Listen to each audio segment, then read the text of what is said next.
All right, what's up, everybody? Welcome. You're listening to the Sports Warriors right here on Blog Talk Radio and hopefully here on YouTube.tv.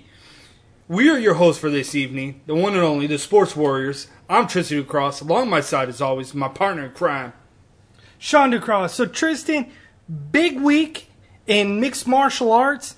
And you know what? You got UFC 203 coming on. And, dude, you know what? It's funny because the main topic right now is about CM Punk. He's been all over UFC's live stream. And make no mistake about it, is that he is the talk of the card. You have 4 heavyweights on the card, but we ain't talking about that. We talking about CM Punk. Good, bad, or indifferent, we talking about it. And it's funny because, what was it, Sean? That Bloody Elbow and everybody else, they'd be digging up a article and stuff like that just to talk about it. And you and I, we talked about it. You don't need to dig up anything on CM Punk because there's already so many storylines that go with CM Punk leading us up to this fight against Mickey Gall. Am I right? Absolutely. And to go in and figure out what's the issue about, you know what?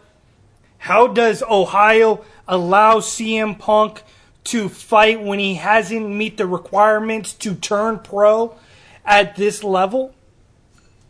To dig it up, I agree with him. It doesn't need to be done. It's just people looking for a way to make a headline. So to me, is the way that I break it down, whether I like CM Punk or not, the bottom line of it is that CM Punk is a professional, no ifs, ands, or buts about it. There is no, how can I say this? There is a difference and then there isn't a difference in what goes on with professional wrestling or UFC. Because at the end of the day, you look at it, it's still a professional business. When you look at what CM Punk has done, he's taken real bumps. He's taken real punches occasionally. Yes, wrestling is a staged, choreographed event, whatever it may be. But it still has its real aspects of it. If he didn't get hurt, if he didn't take real bumps, I could see everybody's up in the arms about, wait a second, why is this guy even fighting in a professional MMA fight? Well, then I could get that. I could get behind that. But at the end of the day, he's trained in jiu-jitsu. Whether it was for fun or not, he trained in jiu-jitsu. He has some capabilities behind him to make him warrant this opportunity. Are you risking his health? Probably. Because if it doesn't go his way, and he gets choked out, it could go horribly wrong. Because Mickey Gall has the ability to finish this fight in T-minus 2 seconds. He has the ability, as he said, to distribute beautiful violence. That's still funny that you say beautiful violence because nobody's giving CM Punk credit at all. And many people are talking about Mickey Gall, that in order for Mickey Gall to shut up the critics and silence everybody, is that you must, in Mickey Gall's eyes, he has to go in there, guns blazing, and finish the fight just like that. Because in many fans' eyes, including professional fighters' eyes, they honestly believe that if CM Punk wins, their sport becomes a laughing stock. And see, I disagree with that wholeheartedly because everybody deserves a chance, right? Whether it's good, bad, or indifferent. Somebody deserves their opportunity to either prove naysayers wrong or to prove themselves that they can do it at an elite level. Phil Brooks is trying to do something that many athletes can't do at 37 years old.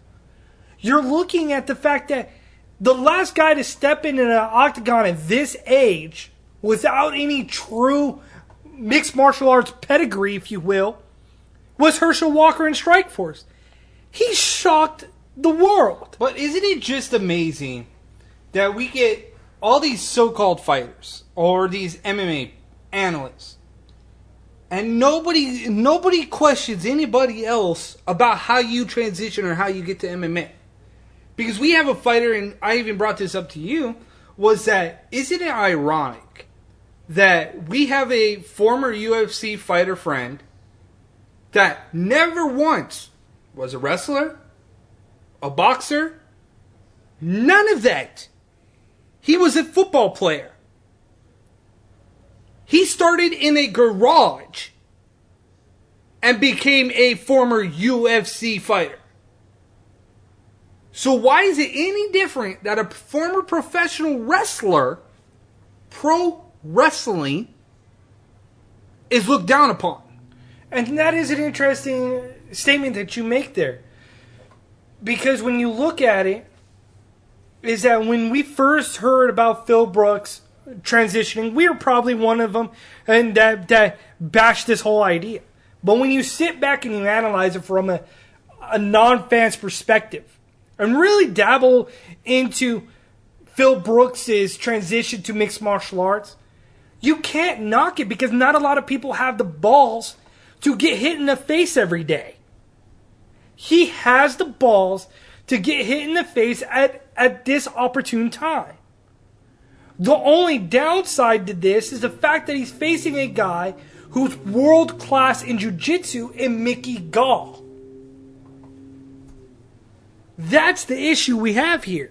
Yeah, but really, are we really talking about that? Let's dig a little bit deeper, Sean. What about this? Is it really that big of a difference on paper? Is it really that big of a difference between the fact that Mickey Gall has had 5 fights and we're looking at CM Punk with 0? Let's pause for a reason, because you're looking at Mickey Gall, who has had 3 amateur fights, 2 professionals. So is this skill level really that much different between him and CM Punk? Let's look at that aspect. Not just because he has 5 fights underneath his belt, 2 professional, and CM Punk has none. Let's look at the quality of those fights. Let's look at the reality of those 3 amateur fights, which, in my eyes, was an absolute joke in a couple of them. Then he's also fight a handout in his first professional fight against a guy named Jackson, who's more of a celebrity mainstay than anything, not a fighter. So let's look at that skill level for a minute. Mickey Gall just has just amount of stuff to lose than CM Punk. If Mickey Gall loses to CM Punk, this is a lose-lose situation. If Mickey Gall loses to CM Punk at UFC 203, we will probably not see Mickey Gall for the foreseeable future. If Mickey Gall defeats CM Punk, all the naysayers and the people that have come out of the woodwork to bash Phil Brooks, the hack journalist, if you will find it their mission and their objective to destroy any credibility Phil Brooks had going into mixed martial arts. His career could be destroyed before it ever even takes off. All this is very true. Just because he's got more on the line than anybody else at this point in time. If you're Phil Brooks, you're sweating bullets right now. If you're Phil Brooks, you hope the report about him being 200 pounds as of last week going into this weight cut is not true. So it'll be interesting to see what happens this weekend with the weigh-ins. What he looks like going forward. Because if you ask him now what he looks like, he's going to look like who? A poor man's what? Poor man's Jake Gyllenhaal. The guy's got a personality for days. I'll give him that. He knows how to talk. But can he fight? That is the question. And The other one that will be answered is, can Alistair Overeem finally overcome his inability to win the big one in the UFC as he takes on Stipe Miocic? Because he's clearly has had an up and down career in the UFC. Absolutely. You know, when you look at this heavyweight matchup between Stipe Miocic versus Alistair Overeem, I look at it, and then I look at the other fight with Fabricio Verdum and Travis Brown. And I'm left with more questions than what the reality of the fight is going to be. Because I look at it and I think, does youth prevail over veteran status? And I try to understand. So, when we look at Miocic and Brown being the younger of the two, Overeem and Verdum being the older of the two, I also see that Travis Hopper Brown is just a fringe player in this situation. Because he has been that fighter that has been in title contention but hasn't been able to get over that hump. There's a saying in Major League Baseball that we have heard over years. And it has simply been the fact that you're called a triple AA player. That's the way I see Travis Brown. If he beats Verdum and he steps inside of that octagon cage and he faces a guy like Miocic and Overeem, it does not bode well for Brown. Because the way that the heavyweight division is set up is that it's really getting old. And it's funny because you look at 34, Sean, and we're going to be 32 here in a couple of months. Don't remind me, dude. Why would you have to go there? Because just think about this. If 34 is really that old, where does that cement us? We're old. That's where it cements us. We're old. So how do you at some point, Sean, get some kind of youth movement in the heavyweight division? You can't. Because Derek Lewis is the only guy that is relatively young at 3 years, and you're looking at, Sean, he's 31 years old, and really, that's your youth movement? That's where you're going? 31 years old. 3 years difference between Stipe Miocic. That's what we're dealing with. Yeah, and the interesting thing is that basically the Verdum fight is going to cement the number one contender fight for whoever wins in the Stipe Miocic versus Alistair Overeem. But you're looking at the fact that Alistair Overeem is taking on Stipe Miocic. Stipe Miocic, when he won that title, he told the whole world nobody's faced the power that he possesses. He's a better boxer than what Alistair Overeem is. Alistair Overeem is a kickboxer who subsequently will leave his shots open to get countered back. He hasn't faced anybody with the power that Stipe Miocic has. That's the thing that's interesting, because you look at Alistair Overeem's resume in the UFC. He's been KO'd or TKO'd by lesser known strikers in the division. He's been TKO'd via strikes by Ben Rothwell. He's been knocked out by Travis Hopper Brown. He's been knocked out by Antonio Bigfoot Silva. He's been knocked out by who's who of the weakest strikers in the division. So if he's coming in to play with the big boys in Stipe Miocic, he needs to bring his A game and make sure that chin is made of steel, because Stipe Miocic is going to put his fist on that chin. But also, the thing that boggles my mind again is here we've got two heavyweights. Two heavyweights. What's the downfall of all heavyweights? Their cardio. Alistair Overeem's not ready to go 5 rounds. Stipe Miocic is not ready to go 5 rounds. This fight will go no more than 3 rounds before somebody gasses out and goes,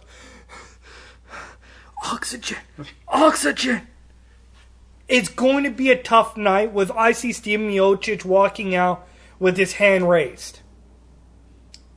Then it was brought to my attention in the chat room that at the end of the day, was the one fight I kind of overlooked on this card because it's like, really? This card is on pay-per-view? This card should have been on Fox Sports. This card should have been on Fox Network, on free TV.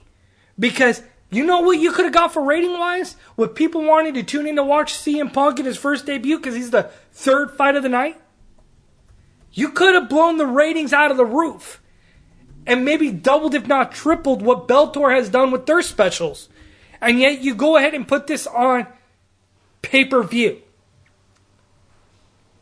And I kind of went, you know what, I'm over this. But then it was brought up in the chat room that, well, Uriah Faber's on the card. Wow. Didn't see that one. I was like, how did I overlook that one?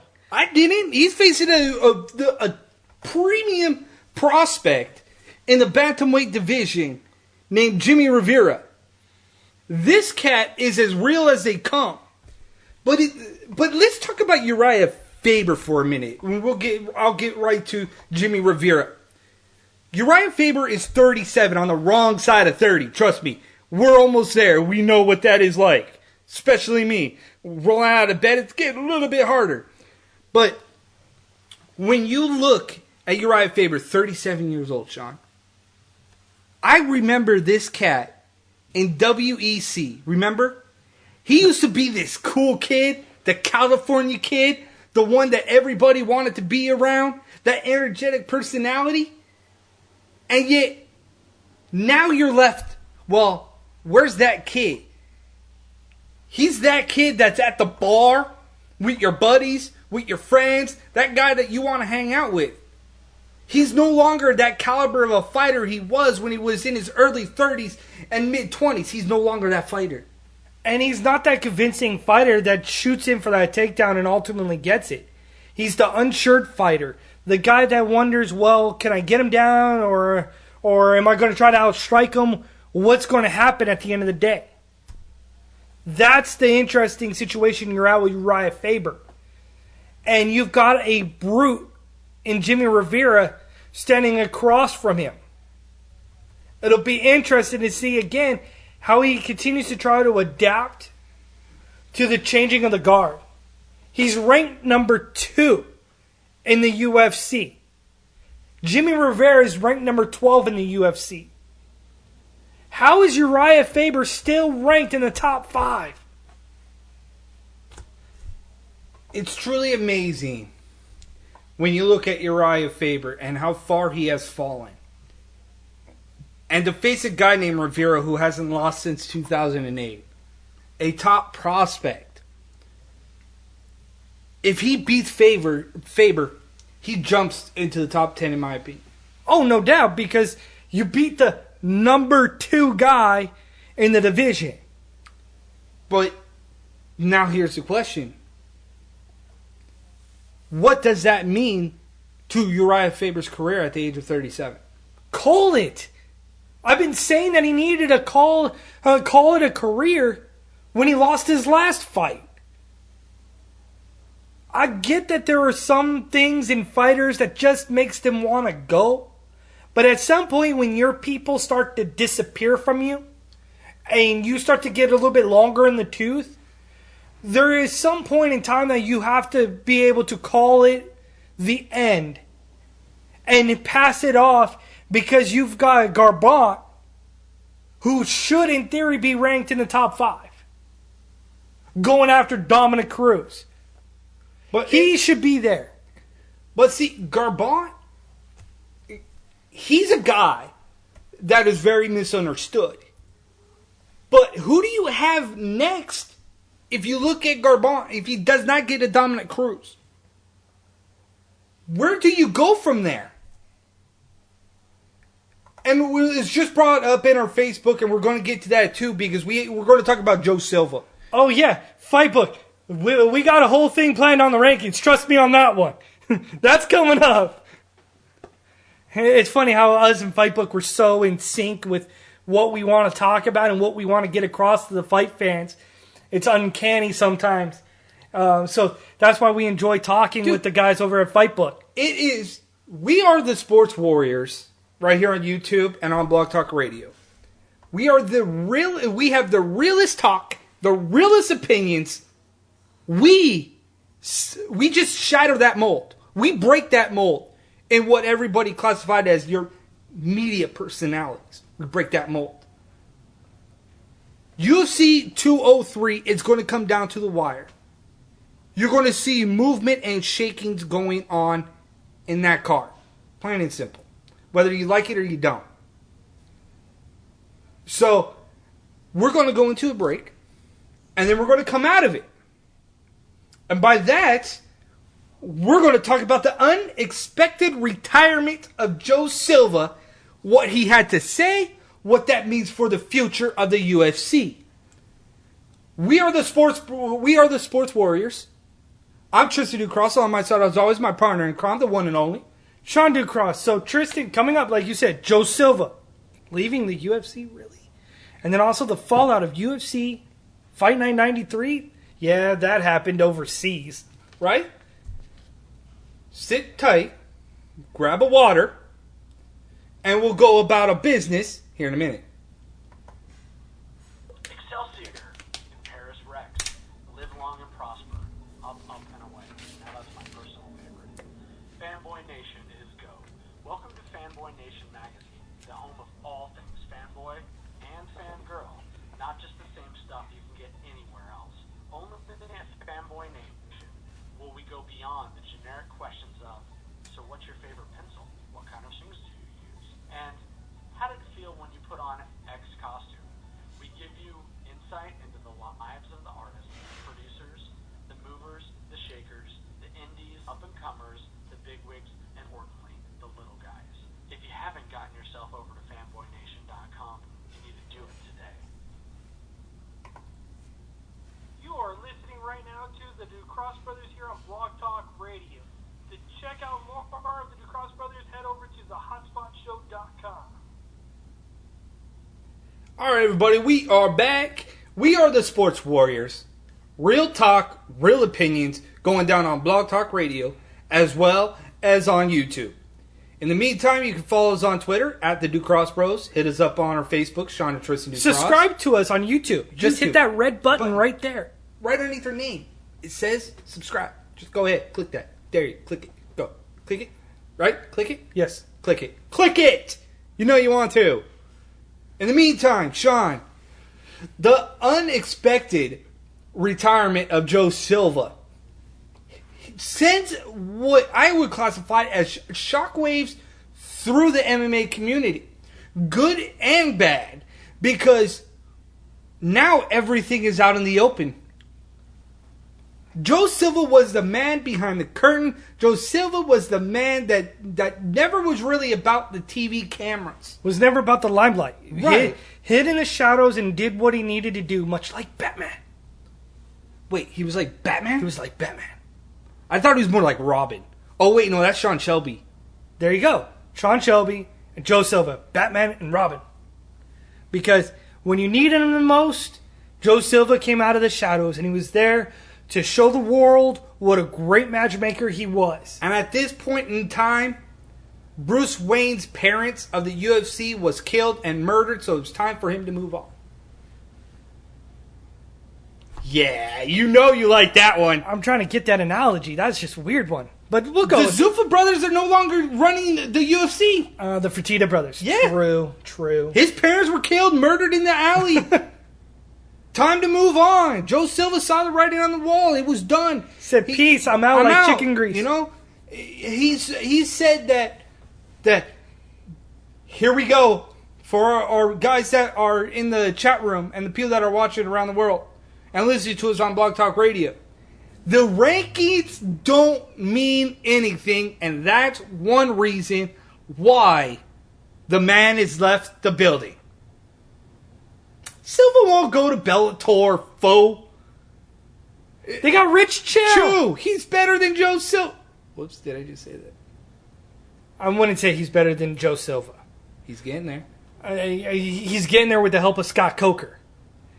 But I believe that we will see the end of Joe Silva. Joe Silva's done. Just because he's got nothing left. The company sold for $4 billion. He's got his payday. He bailed out. He's going to go sit back and read his books that he was so accustomed to doing over the course of decades. He's going to sip a Mai Tai on an island that he probably bought.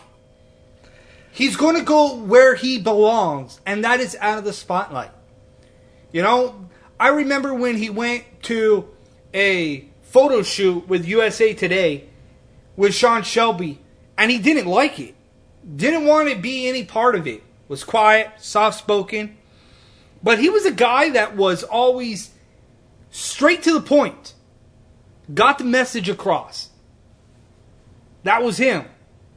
He was like many people always classified him, he was the captain of the debate team. And it was one of those things that it was phenomenal to see. Kind of like what we are. Are we like Joe Silva? Kind of. I mean, we love to debate. We lead that monster. So, I mean, it makes sense. But when you look at Joe Silva brought a lot to the table that a lot of people didn't know about. Like, a lot of people probably didn't know. In 2000, UFC was almost bought out by Dan Lambert from America Top Team. Oh my God, just shoot me now. And instead, he announced that, well, if you go ahead and Dan Lambert buys the UFC, he leaves. Ultimately, that didn't happen. UFC was sold to the Fertitta brothers. He's been with the UFC since 1993. Folks, that's a long time. Something like 20 years he's been matchmaking. That's why, to me, I don't see him going over to Bellator, even though it would make perfect sense with the way that MMA has gone. And the way the landscape of MMA has turned. Has altered. So it would make perfect sense for him to leave and go to Bellator and Rich Chow being out of a job. It would make perfect sense that that's the type of move Scott Coker would make. Because Scott Coker is the insane businessman that he is. But would he really shatter that friendship that he has with Rich? If you get an opportunity at Joe Silva, you do that. It's just like if Bryce Harper comes on to the free agent market or Mike Trout comes on the free market, it doesn't matter if you got David Price as your ace. You make that trade. You make that financial offer to that individual because it's going to change the face and alter the game. Scott Coker is the mad scientist of mixed martial arts. He's unconventional. For crying out loud, he created Bellator kickboxing. He put MMA and kickboxing on mainstream TV for the masses. Whether it was good, bad, or indifferent. He did that. He brought back Ken Shamrock. He brought back Royce Gracie. He would do something like that. But Joe Silva, he's loyal. He's shown from 1993 to 2016 how loyal he is. Because that's what means everything to him. But the things behind him, like, he created the Ultimate Fighter, not Dana White. Nope. Dana White wanted to create a reality TV show based around himself called The American Promoter. Shocking. And instead, he's the one that said, well, why don't we create a platform for fighters and at the end of it, give them a contract to enter the UFC. He vetoed Dana White's idea, even though, granted, circa 2016, Dana White finally has his own vlog about basically the American Promoter, him going out looking for new fighters. But the brainchild of the Ultimate Fighter is that of none other than you've got the man and Joe Silva. And in season 1, Joe Silva was single-handedly the man that handpicked every single fighter that was in season 1. There's food for thought. That Stefan Bonner, Forrest Griffin classic war, Joe Silva. He was the man behind that. What it means to Joe Silva and to the place was that matchmaking is no joke. It's 24/7. It's You're on your grueling. phone. It is grueling. Your long nights, your long days. You're flying, or you're dealing with borders of languages that are different, that whether you can or cannot understand. How you get across to whether or not what's a good fight and what's not a good fight. Joe Silva, and here's another thing. If you guys didn't know, Joe Silva was the man that was the matchmaker. A lot of people think that he's a matchmaker for UFC. He is not the matchmaker for all of UFC. He is the matchmaker for the 155s and up. Sean Shelby, who was absorbed from WEC, is the man of 145 and down to the women's bantamweight division. That makes plenty of sense as to why those divisions are rinse and repeat. He believes that there's not a lot of talent out there. Okay. So there's two actual matchmakers, and now Joe Silva's gone. It's going to be all Sean Shelby. So what does that mean to the rankings?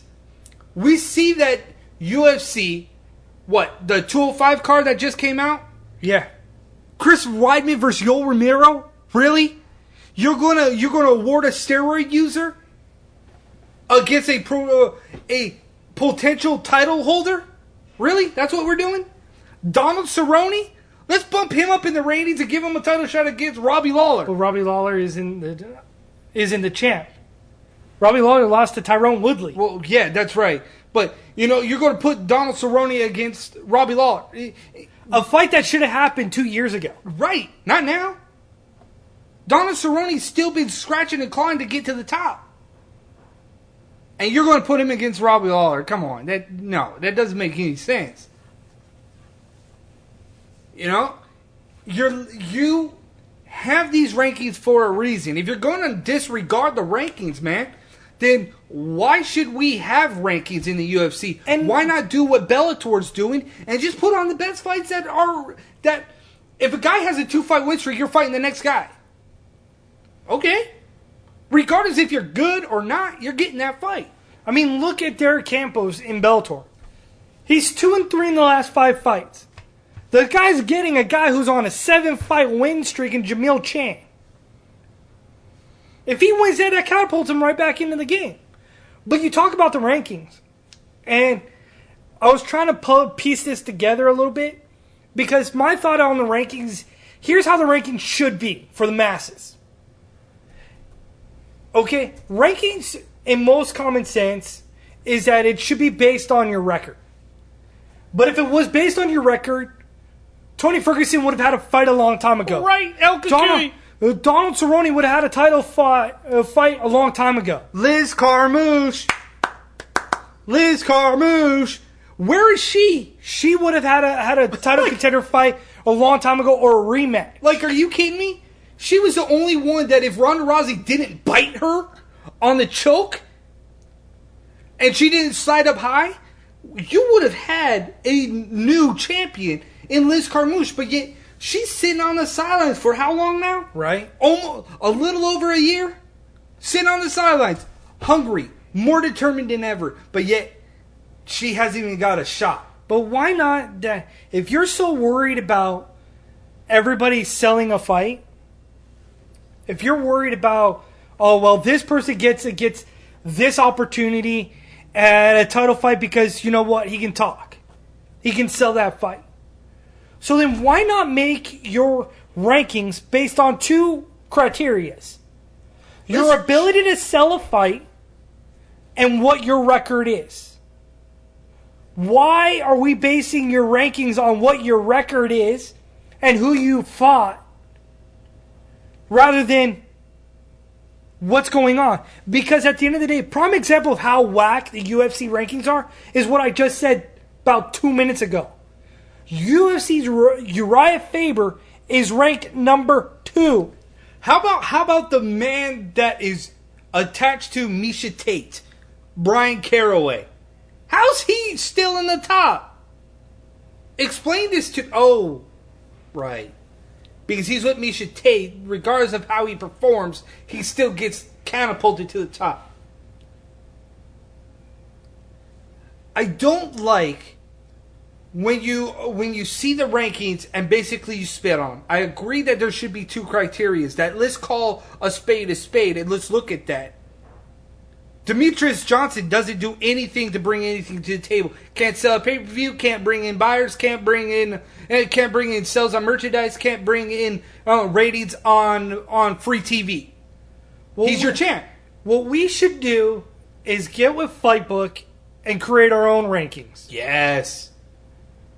And show the world what real rankings would look like if it actually meant something. Because it's baloney in what they look at. The round table of the Sports Warriors with Roberto for the ultimate rankings. The only true rankings that really would matter would be ours. Just saying. That'd put us on a pedestal like no other thing. I want to stand on my soapbox. Like you are right now? Yes. My soapbox is high. This is a guy that went from nowhere to somewhere in a matter of a heartbeat. Changed the game. Now he's leaving the game that he helped change because it's changing not for the better.